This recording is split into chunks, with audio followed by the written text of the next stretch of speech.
Hello সবাইকে নমস্কার, আদাব। বাংলাদেশি ব্লগার বেনুস ফ্যামিলি থেকে বেনু বলছি। কেমন আছেন সবাই? আশা করছি সবাই বেশি ভালো আছেন। আজকে আর ডেইলি ব্লগ শেয়ার করিনি। এই একটা ফোল্ডিং সোফা কাম বেড বা ফোল্ডিং সোফা যেটাই বলেন, তো এই জিনিসটা আমি শর্টস আকারে দিয়েছি, অনেকেই দিতে বলেছেন, তাই আজকে দিচ্ছি ভিডিও। ফার্স্ট অফ অল এটা আমি রিগেল থেকে কিনেছি। আর আমার এখানে একটা জাজিম ছিল, জাজিমটা অনেক বড় ছিল, জায়গার অভাব ছিল, এই জন্য কিনেছি। ফার্স্ট অফ অল এটাকে এভাবে ফোল্ড করে সোফার মতো করা যায়। এরপরে এটা কয়েকটা ধাপ, 1 2 3 4 5 5টা ফোল্ডিং সিস্টেম আছে।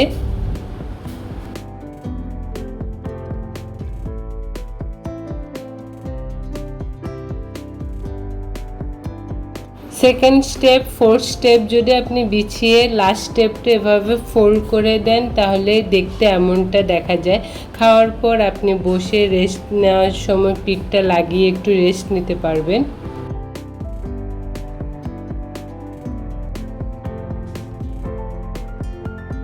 লাস্ট স্টেপ, এটার লেন্থও 5 ফিট, ওয়েথও 5 ফিট। আমি আপনাকে প্রতিটা এক ঘরের এই 1 ইঞ্চি 1 ফিট করে ধরলে এটা 5টা টাইলস বুক করেছে। তো এদিকে 5 ফিট, ওইদিকেও সেমভাবে 5 ফিট।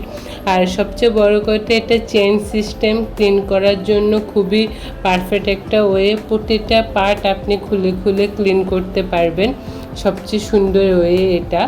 আর যেমন এই যে চেইন আছে, চেইনটা খুলে আপনি ক্লিন করতে পারবেন। যদিও আমি খুলি নাই, যখন খুলবো অবশ্যই আপনাদের সাথে ভিডিওটা শেয়ার করব। এখন নতুন বলে নতুনের মতোই আছে, বাট এটা আমার জন্য খুব উপকারী একটা জিনিস হয়েছে। আর রুমটাও একটু বড় দেখা যাচ্ছে।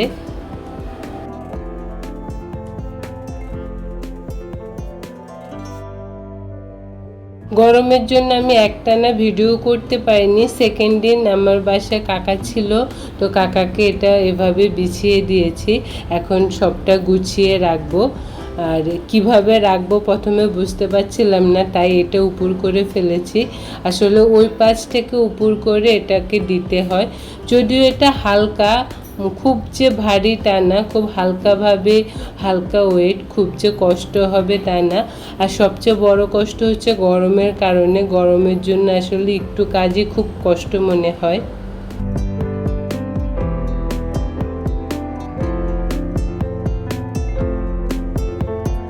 ময়লা যেতে না হয় তাই আমি একটা সাদা হোয়াইট কালার কাভার বিছিয়ে দিব। তো সম্পূর্ণভাবে বিছিয়ে নিচ্ছি।